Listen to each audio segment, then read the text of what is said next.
பீகார் முதலமைச்சர் பதவியிலிருந்து விலகுவதாக நிதிஷ்குமார் அறிவித்துள்ளார்.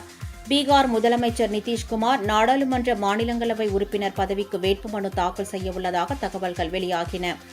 அவர் முதலமைச்சர் பதவியிலிருந்து விலக உள்ளதாகவும் கூறப்பட்ட நிலையில் அதனை நிதிஷ்குமார் உறுதி செய்துள்ளார். இதுகுறித்து தனது எக்ஸ் தளத்தில் பதிவிட்டுள்ள அவர், 2 தசாப்தங்களுக்கும் மேலாக நீங்கள் எனக்கு தொடர்ந்து நம்பிக்கையையும் ஆதரவையும் அளித்து வருவதாகவும், இதனால் பீகார் மக்களுக்கு நாங்கள் உண்மையாக சேவை செய்து வருவதாகவும் தெரிவித்துள்ளார்.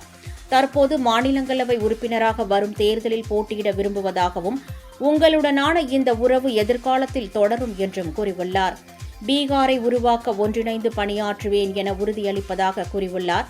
புதிதாக அமையவுள்ள அரசுக்கு எனது முழு ஆதரவும் வழிகாட்டுதலும் இருக்கும் என்றும் பதிவிட்டுள்ளார்.